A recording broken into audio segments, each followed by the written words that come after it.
سر موجودہ جو ہماری ہے نا نفسیات، اس نے ہمارا شعور اس طرح ڈیزائن کر دیا ہے کہ ہم یہ سمجھتے ہیں کہ ہم نا زمانے کے، وقت کے یا سچویشن کے محکوم ہیں۔ اب کوئی بھی مطلب کہ واقعہ ہو جائے، کوئی بدتمیزی ہو جائے، کوئی بد تہذیبی ہو جائے، کوئی کرپشن ہو جائے، کوئی شخص ناکام ہو جائے، یا پھر کوئی شخص نیکی سے جو ہے وہ دستبردار ہونے لگے، تو ان سب لوگوں کے رویے میں ایک چیز کامن ہوگی، وہ ہوگی کہ جی وقت ہی ایسا چل رہا ہے، یا کہ جی میں نے تو اس کو گالی اس لیے دی کیونکہ جی سچویشن ہی ایسی تھی، میں تو جی کامیاب اس لیے نہیں ہو پایا کیونکہ جی زمانہ ہی بڑا خراب تھا۔ مطلب پورے زمانے کی خرابی کی جو ہے نا وہ دلیل وہ یہ ہے کہ زمانہ خراب ہے۔ تو یہ نا بڑی ایک پرابلم آئی ہے کہ ہم شعوری طور پر، یا ہمارا جو شعور ہے وہ سچویشن کا محکوم بن کے رہ گیا ہے۔ اب اس کا مطلب کہ یہ نقصان کیا ہو رہا ہے؟ انسان ری ایکٹیو ہو گیا ہے، اس میں نا رد عمل کا رویہ پیدا ہو گیا۔ کیسے کہ اسے کوئی بھی سچویشن سامنے آئی تو اس نے اکارڈنگ ٹو سچویشن اپنا ایکشن لے لیا۔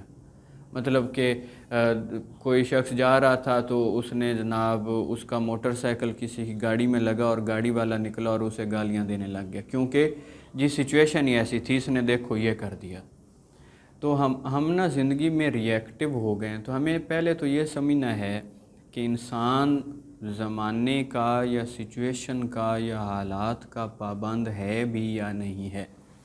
ہم نا پہلے کچھ چند اور مخلوقات کا جائزہ لیتے ہیں اور پھر ہم یہ سمجھیں گے۔ بلکہ اس میں ایک بڑی کنفیوژن جو ہمارے ٹرینرز کی طرف سے پھیلائی گئی وہ یہ کہ کہتے ہیں کہ کشف المعجوب میں لکھا ہے کہ برتن میں جو ڈالا جائے گا اس سے وہی نکلے گا۔ یہ ویسے کشف المعجوب میں یہ جملہ مجھے آج تک نہیں ملا، اور اتنا عام سا جملہ داتا علی اجویری کا ہو بھی نہیں سکتا۔ خیر، ہم ایسا کرتے ہیں کہ دو پودے لے لیتے ہیں، ایک پودا ہے بھنگ کا اور ایک پودا جو ہے وہ ہے گلاب کا۔ اب جو گلاب کا پودا ہے اسے ہم نا انتہائی بدبودار پانی دیں گے، اسے ہم نا کوئی گئی گزری جو ہے نا مٹی اس میں اس کو جو ہے وہ بو دیں گے، اس کا گملہ بھی ٹوٹا پھوٹا ہوا ہوگا، جس جگہ ہم اسے رکھیں گے وہاں سے نا بدبودار ہوا کا گزر ہونا چاہیے، اور وہاں پر جو ہے نا ارد گرد کا باقی جو ماحول ہے وہ سارا جو ہے نا وہ اس کی جو ہے نا وہ مین مطلب کہ کریکٹر اس کے اپوزٹ ہونا چاہیے۔ مطلب اس نے کل کو خوشبو بنانی تھی تو ہم اسے ماحول اس کا انتہائی الٹ دے گے۔ اچھا، دوسرا پودا ہے بھنگ کا۔ آج کل تو ویسے قانونی طور پر بھی پاکستان میں کاشت ہو رہی ہے تو یہ پودا اب آبزرو کرنا آسان ہو گیا۔ ہم نا اس پودے کو کیا کرتے ہیں کہ انتہائی خوشبودار پانی دیں گے اسے، بلکہ اسے عرق گلاب پلاتے رہیں۔ اس کو جناب ہم بہت خوشبودار مٹی میں کاشت کر دیں، اس کا گملہ بہت اچھا ہو، اس کو جو ہے نا وہ جہاں ہوا ہے وہاں پر ایئر فریشر ہم چھڑکتے رہیں اور بڑا جناب اسے پرفیوم سے دھوتے رہیں گے۔ جب یہ پودے دونوں جوان ہوں گے تو ان دونوں پر نا جو پتے آئیں گے یا پھول آئیں گے یا جو پھل آئے گا، اگر ہم اسے دیکھیں گے تو جو گلاب ہے وہ خوشبو دے رہا ہوگا اور جو بھنگ ہے وہ بدبو دے رہی ہوگی، وہ فریگرنس دے گا، وہ سمیل دے گا۔ اچھا، یہ اب ایک بات یہاں روکتے ہیں، ہم تھوڑی ایک اور مثال لیتے ہیں کہ ہم ایک موم بتی لے لیتے ہیں اور ایک انگارہ لے لیتے ہیں، ان دونوں کو ہم نے نا پھونک مارنا ہے، تو جو موم بتی ہے وہ پھونک کو ریسیو کرے گی تو بجھ جائے گی، اور جو انگارہ ہے وہ اسے ریسیو کرے گا تو وہ بھڑک پڑے گا۔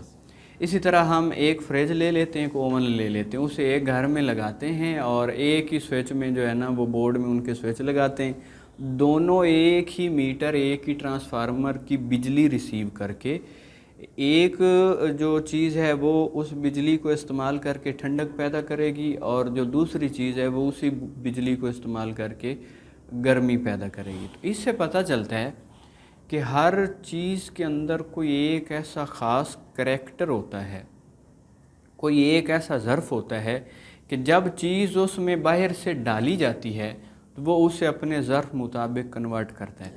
جیسے گلاب کی جو نیچر ہے وہ ہے چیز کو کسی بھی طرح کی جو ہے اسے اپنی جڑ کے ذریعے پی کر استعمال کر کے خوشبو میں کنورٹ کرنا، چاہے ہم نے اس سے جتنا بھی بدبودار پانی دیا اس نے اینڈ یہی کیا کہ اسے خوشبو میں کنورٹ کیا۔ بھنگ کی جو مطلب نیچر ہے، جو فطرت ہے، وہ کیا ہے کہ وہ چیزوں کو سمیل میں جو ہے بدبو میں کنورٹ کرے گی۔ ہم اسے چاہے کہ گلاب پلاتے رہے یا جو ہے نا وہ شوگر ملا کے چینی ملا کے پانی پلاتے رہے، وہ پھر بھی جو ہے نا وہی مطلب اس نے بدبو ہی پیدا کی۔ اسی طرح جو ہے نا موم بتی، اس کی یہ فطرت ہے کہ وہ پھونک سے بجھے گی، اور انگارے کی فطرت ہے کہ وہ اب دیکھیں ایکشن سیم ہے لیکن اس کو ریسیو کر کے وہ اس سے جو ہے نا وہ ریزلٹ مختلف نکالتے ہیں۔ اسی طرح فریج اور اوون کا فرق ہے کہ ان کو دی جانے والی چیز سیم ہے لیکن ان کا آگے سے کچھ اس طرح مطلب کہ جو ہے نا وہ کریکٹر ڈیزائننگ ہے کہ وہ اس کو ریسیو کر کے اپنی ڈیزائننگ مطابق اس سے رزلٹ پروڈیوس کر لیتے ہیں۔ تو اس سے ہمیں یہ سمجھ آیا کہ سچویشن یا حالات ہم جیسے بھی سامنا کریں گے، آگے اسے ریسیو کرنے والا ایک ظرف ہے۔ اس ظرف کو جو ہے نا ہم نے اب اگر ڈیزائن کرنا چھوڑ دیا ہے یا اسے پابند بنا دیا ہے کہ یہ اسی طرح ریئیکٹ کرے گا جیسے کہ زمانہ ہے، تو اس کا مطلب اب یہ والا جو انسان کا ظرف ہے یہ اپنے درست مقام پر کھڑا ہوا ہی نہیں ہے۔ وہ کس طرح کہ سچویشن یا وقت یہ بھی ایک تخلیق ہے، اور جو انسان ہے وہ اشرف التخلیقات ہے کہ تمام تخلیقات میں سے وہ زیادہ باشرف، طاقتور اور مضبوط ہے۔ تو یہ کیسے ہو سکتا ہے کہ ایک انسان جو ہے وہ ریئیکٹیو رہے گا، وہ اسی طرح کا ایکشن کرے گا جیسا کہ اسے سچویشن ملی ہے؟ نہیں، ایسا نہیں ہو سکتا۔ انسان کیا کرے گا، اس سے جس طرح کی بھی سچویشن میں ڈالا جائے وہ اس کو ریسیو کرے گا اور اس سے اپنے باطن میں ایک بار جا کر اس کا جائزہ لے گا، پھر اس کا باطن جو ہے وہ انفلوئنس کرے گا اس سچویشن کو، اور شاید اس کا رویہ جو ہے وہ سچویشن کے مطابق بالکل الٹ ہو جائے۔ بلکہ ایک اور بات، مشین اور انسان میں بڑا فرق یہ ہے کہ مشین کے جو ہے نا پرفارم یا رن کرنے کا جواز یا وجہ باہر سے دینا پڑتی ہے، اور جو انسان ہے اس کے چلنے اور کسی بھی عمل کرنے کی وجہ اندر سے پیدا ہوتی ہے۔ وہ علامہ صاحب کی ایک نظم ہے پروانہ اور جگنو، اس میں جو جگنو ہے نا اس کو پروانہ جو ہے وہ ایک تانا دیتا ہے کہ پروانے کی حقیقت سے بہت دور ہے جگنو، پروانے کی حقیقت سے بہت دور ہے جگنو، آتش بے سوز پر کیوں مغرور ہے جگنو۔ کہ اس کی مطلب یہ کیوں مغرور ہو رہا ہے کہ اس کے پاس جو روشنی ہے اس میں نا سوز نہیں ہے، گرمی نہیں ہے۔ تو آگے سے اسے جو جگنو ہے وہ مطلب کہ یہ رپلائی دیتا ہے کہ درویزہ گر آتش بیگانہ نہیں ہوں میں، خدا کا شکر کہ پروانہ نہیں ہوں میں۔ یعنی کہ میرے جلنے کی وجہ مجھ سے باہر نہیں ہے، وہ میرے اندر سے ہی پیدا ہو رہی ہے، چاہے وہ کم جلاتی ہے یا زیادہ جلاتی۔ تو جو انسان ہے وہ اپنی موومنٹ کی جو ہے نا وہ اسٹریٹجی یا کہ وہ جواز وہ اپنے باطن سے لیتا ہے، باہر سے نہیں لیتا۔ اس پر بڑا لکھا ہے ہمارے مطلب اردو لٹریچر میں، بہت زیادہ لکھا گیا۔ ہماری 9th کلاس میں ایک شعر تھا، اس وقت مجھے یہ نہیں پتہ تھا کہ یہ اتنا بڑا شعر ہوگا، نمبر لینے کے لیے پڑھا تھا۔ جگر مراد آبادی کی یہ غزل ہے کہ ہم کو مٹا سکے یہ زمانے میں دم نہیں، ہم کو مٹا سکے یہ یعنی سچویشن میں دم نہیں، ہم کو مٹا سکے یہ زمانے میں دم نہیں، زمانہ ہم سے خود ہے زمانے سے ہم نہیں۔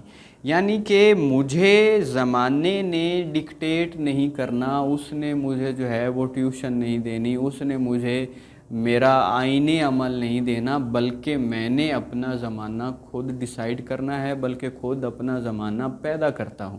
ایک اور شعر ہے اسی ٹاپک پہ کہ ہم خود تراشتے ہیں اپنے راہ کے سنگ میل، ہم وہ نہیں ہیں جن کو زمانہ بنا گیا۔ یعنی جو بڑا انسان ہے وہ پروڈکٹ آف زمانہ نہیں ہے، بلکہ وہ پروڈیوسر ہے اپنے زمانے کا۔ جیسے کہ اقبال نے اپنے بیٹے کو نصیحتاً ایک خط میں ایک غزل لکھی تھی کہ دیار عشق میں اپنا مقام پیدا کر، نیا زمانہ نئے صبح و شام پیدا کر۔ تو جو یہ ہمارے اندر کنفیوژن آ گئی ہے نا کہ جی دور ہی ایسا چل رہا ہے، بلکہ اب ایک کہاوت بن گئی ہے کہ جی بھلائی کا زمانہ نہیں رہ گیا۔ مطلب ہم کوئی بھی بھلا کرتے ہوئے اب دیکھنے لگ گئے ہیں کہ جی اب زمانہ کوئی نہیں رہا۔ اس کا مطلب ہم زمانے کے نیچے جھکے ہوئے انسان بن چکے ہیں۔ بندے جو بندہ ہے نا اسے خدا کے آگے جھکنا چاہیے تھا، وہ کیا ہے کہ زمانے کے آگے جھکا کھڑا ہے۔ وقت کی مصلحت اس کے عمل کا شعار بن چکا ہے، یہ جواب شکوہ میں لکھا تھا علامہ صاحب نے۔ تو ہمیں نا اس خیال کو توڑنا ہے، ہمیں لوگوں کو یہ بتانا ہے، ٹریننگز میں آپ بھی ٹریننگز کرواتے ہیں تو ہمیں یہ بتانا ہے لوگوں کو کہ انسیڈنٹ اہم نہیں ہے، ایونٹ اہم نہیں ہے، میری زندگی میں ہونے والا واقعہ اہم نہیں ہے، میں اس واقعہ سے یعنی میرے اندر کا ظرف اس واقعہ سے کیا انٹرپریٹ کرتا ہے، میں اس واقعہ سے کیا نتیجہ کشید کرتا ہوں، یہ زیادہ اہم ہے۔ اس سے کیا ہوگا کہ میرا عمل میرے باطن کی پیداوار ہوگا۔ جیسے نا ایک بایولوجی میں ہم نے ایک مخلوق پڑھی تھی پیراسائٹس، وہ کیا ہوتی ہے کہ جو اپنی خوراک باہر سے لیتی ہے۔ تو یہ جو انسانوں کے باطن ہیں یہ بھی پیراسائٹ ہو گئے ہیں کہ یہ اپنی خوراک باہر سے لے رہے ہیں کہ باہر کوئی کھڑا طے کرے گا۔ بلکہ ریاکاری کیا ہوتی؟ ریاکاری ہوتی ہے وہ عمل جس کا جواز اپنے باطن اور اپنے دین سے باہر تلاش کیا جائے، کہ میں نماز اس لیے پڑھوں گا کہ وہ فلاں بندہ جو ہے وہ مجھے اپریشیٹ کرے۔ تو یہ نا ریاکاری بھی منع ہے، یعنی کہ ہمارے عمل کا جواز ہماری ذات سے باہر نہیں ہونا چاہیے۔ تو ہمیں اب کرنا کیا ہے کہ آج ایسے افراد کی شدید ضرورت ہے جو ماحول کے الٹ جینے کی کرج رکھتے ہوں۔ ہمارا جو کولیکٹیو مطلب کہ ہے نا انوائرمنٹ، مجموعی طور پر ہمارا ماحول یہ برا ہو چکا ہے، اس سے ہمیں بھاگنا نہیں چاہیے۔ ہم اس کو اگر ایکسیپٹ نہیں کریں گے تو یقیناً پھر ہم اس کو تبدیل نہیں کریں گے۔ ہمارا ماحول جو ہے وہ نیکی کو جو ہے نا اس کے رستے کی رکاوٹ بن رہا ہے۔ جیسے اگر کسی نے اپنی شادی پر ناچنے والیاں بلانی ہوں تو اسے کوئی مطلب کہ افسوس نہیں ہوتا، کوئی جھجک نہیں ہوتی، لوگ اسے مطلب کوئی اپریسیشن ہی دے رہے ہوتے ہیں۔ اگر اس نے اپنی شادی کی مہندی کی رات تلاوت قرآن کروانی ہو تو اسے 100 بار سوچنا پڑے گا۔ یعنی میرا ماحول نیکی کو جو ہے نا وہ گرو نہیں ہونے دے رہا۔ تو اب ہمیں ایسے لوگ تیار کرنے ہیں اتنی دیر کے لیے کہ جب تک ماحول اچھا نہیں ہو جاتا، جو ماحول کے الٹ چل سکے۔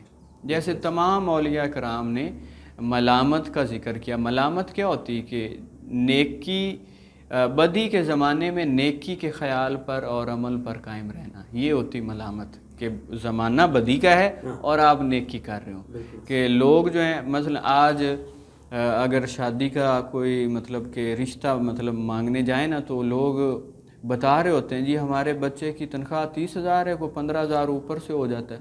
یعنی کہ اب جو باطل ہے اس میں ایک تفاخر پیدا ہو گیا ہے، وہ ہنسنے لگ گیا ہے نیک لوگوں پر۔ تو ہمیں ایسے لوگ تیار کرنے ہیں جو ماحول کے اوپر سوار ہو سکیں۔ جیسے اقبال نے کہا نا، مہر و ماہ و انجم کا محاسب ہے کلندر، وقت کا مرکب نہیں راکب ہے کلندر۔ تو ہمیں ایسے دوست، ایسے لوگ تیار کرنے ہیں جو وقت کا محاسبہ کر سکیں کہ اس میں کیا غلط ہو رہا ہے، کیا ٹھیک ہو رہا ہے، مجھے اس کی ڈیمانڈ پر چلنا ہے یا نہیں چلنا، اور وہ وقت پر سوار ہو کر اس سے اپنے مطابق پھر کل کو ڈیزائن کر سکے، وہ اپنا زمانہ پیدا کر سکے۔ تو یہ خیال جو ہے نا جو موجودہ نفسیات نے پیدا کر دیا ہے کہ انسان زمانے کا اور وقت کا محکوم ہے، اسی سے ہی وہ ریئیکشن پیدا ہو رہا ہے. مطلب ہمارے لوگ ریئیکٹیو ہو گئے ہیں. جیسے سچویشن آئی تو اس نے مطلب سچویشن کی اہمیت کیا ہے؟ سچویشن ہمارے باطن کی نقیب ہوتی ہے، نقاب کشائی کرتی ہے. جیسے حضرت علی کرم اللہ وجہ الکریم کا فرمان ہے نا، لوگ بدلتے نہیں بس بے نقاب ہوتے. تو جیسی سچویشن آتی نا، سچویشن آپ کا باطن جو ہے اس سے پردہ اٹھانے آتی ہے، اسے بے نقاب کرنے آتی، آپ کی اصلیت دکھانے آتی. تو بری سچویشن میں جو اچھا ہوگا وہ مزید اچھا ہو جائے گا، اور جو برا ہوگا وہ اس جواز کے تحت برا ہو جائے گا. دیکھیں جی اب سچویشن ہی ایسی ہے، میں کیا کرتا. تو ہمیں مطلب یہ ایک مثال لے لیتے. میرے اگر ہاتھ میں پانی کا ایک گلاس ہے اور آپ میرا بازو پکڑ کے جھٹک دیتے ہیں تو گلاس سے پانی باہر کیوں گرا؟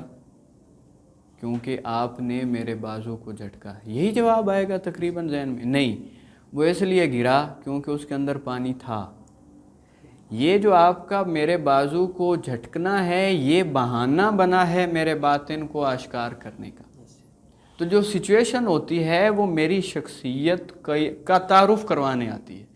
تو جو بڑے لوگ ہوتے ہیں وہ سچویشن کے نیچے دبنے کے بجائے وہ بلکہ زیادہ نکھر کے سامنے آ جاتے ہیں کہ جیسے ہی وقت آتا ہے تو پتہ چلتا ہے جی یہ تو اتنا بڑا انسان تھا کہ وقت نے دکھایا کہ یہ کیا تھا. تو ہمیں ایسے لوگ تیار کرنے ہیں جو باطن کے ذریعے سچویشن کو جو ہے نا وہ کنٹرول کر سکیں اور اس پہ سوار ہو سکیں، نہ کہ ایسے لوگ جو کہ وقت کے تقاضوں کے آگے جھکے ہوئے ہوں. دیکھیں نا، ایک ہوتا ہے خدا پرست، ایک ہوتا ہے وقت پرست. مطلب وقت کی اتنی اہمیت ہے کہ اس کی پرستش کی جا سکتی ہے. تو ہمیں اس جو ہے نا زمانے کی بندگی سے نکال کے لوگوں کو خدا کی بندگی میں لانے کی شعوری کوشش کرنی چاہیے، اور خود کو بھی ایسا بنانا چاہیے کہ ہم زمانے کی بندگی نہ کریں، زمانے کے آگے سجدے نہ کریں، بلکہ ہم زمانے کے آگے ڈٹ کے کھڑے ہوں اور اپنے خدا کے آگے جھکنے والے ہوں. اقبال نے ایک جگہ لکھا، وہ بندگی گدائی یہ بندگی خدائی، یا بندہ خدا بن یا بندہ زمانہ. مطلب کہ یہ کنسیپٹ شرک کی مطلب کی جگہ پر کھڑا ہوا ہے کہ ہم جب زمانہ پرست بن جاتے ہیں. آپ نا طوائفوں کے مطلب انٹرویو سن لیں، بڑے پڑے ہوئے ہیں یوٹیوب پر، ان کے پاس یہی جواز ہوتا ہے جی حالات بڑے خراب تھے تو یہ ہو گیا وہ ہو گیا. اسی طرح جو مجرم لوگ بن جاتے ہیں وہ بھی یہی کہتے ہیں جی میرے حالات بڑے خراب ہو گئے تھے. اور بھائی حالات کے محکوم نہیں ہو تم ان حالات کے حاکم بن سکتے ہو اگر اپنے باطن کو سٹرونگ کرو. دیکھیں ہمارے مطلب تاریخ میں ایسے بہت سے لوگ آئے جن کے حالات اتنے ٹائٹ کر دیے گئے تھے کہ ہم سوچ نہیں سکتے. مطلب نبی پاک صلی اللہ علیہ وسلم اور ان کے ساتھیوں کو وہ گھاٹی تھی شیب ابی طالب، وہاں پر محصور کر دیا گیا، اور آپ نے مطلب کہ اس سچویشن کے نیچے نہیں آئے. بڑا ذہن وہ ہوتا ہے جو سچویشن کے نیچے دبتا نہیں ہے. اس پہ ویسے ڈر پر ایک ویڈیو دیں گے کہ ڈر کیا ہوتا ہے. ڈر ہوتا ہے ایسی سچویشن جو آپ کے ذہن کو گرفت میں لے لے، یا ایسا انکشاف جو آپ کا ذہن سہ نہ سکے، وہ پھر ڈر ہوتا ہے. اس پہ ہم الگ سے بات کریں گے. تو جو بڑے لوگ ہوتے ہیں وہ کسی بھی سچویشن میں، مطلب طائف کے بعد ایک گمبھیر صورتحال میں بھی حضرت جبرائیل نے جب اجازت چاہی تو انہوں نے اپنے باطن سے پیغام لیا کہ میرا باطن مجھے کہہ رہا ہے کہ تم رحمت للعالمین ہو، اس لیے انہوں نے جو بھی کیا ہے کوئی بات نہیں، یہ ایک وقت آئے گا کہ اسلام کی خدمت کریں گے. تو ہمیں ایسے مطلب کہ کوشش کرنی ہے کہ ہم زمانے کی محکومی سے نکل کر زمانے کے حاکم بن سکیں، اور زمانے کو اپنی حاکمیت میں لینے کا جو سلیبس ہے وہ دین ہے. دین سکھاتا ہے کہ آپ نے زمانے کو کس طرح مطلب کہ اپنے اشاروں پہ چلانا ہے. دین سکھاتا ہے کہ تم وقت کے اوپر کس طرح سوار ہو سکتے ہو. دین ہمیں سکھاتا ہے کہ سچویشنز میں اپنا ٹیمپرامنٹ کس طرح کنٹرول رکھنا ہے. دین ہمیں یہ تربیت دیتا ہے کہ کسی بھی لالچ یا ڈر یا خوف یا اندیشے میں اپنی کانشیسنس کو، اپنی مطلب کہ ٹیمپرامنٹ کو، یا اپنے کہہ لیں آپ مزاج کو کس طرح ہم نے سٹیبل رکھنا ہے. تو ہمیں لوگوں کو دین کی طرف لے کے آنا چاہیے، اور یہ جو آج کے جدید علوم ہیں ان کو ڈسکس کر کے بتانا چاہیے کہ ہمارا دین ان سب علوم سے بڑا ہے، اور یہ سارے اس کے آگے جو ہے وہ سمٹ کر آ جاتے ہیں. تو مزید اس پر اگر کوئی بات ہوگی تو انشاءاللہ کریں گے. دعاؤں میں یاد رکھیے گا. اللہ آپ سب کو کامیابیوں سے نوازے. اللہ حافظ.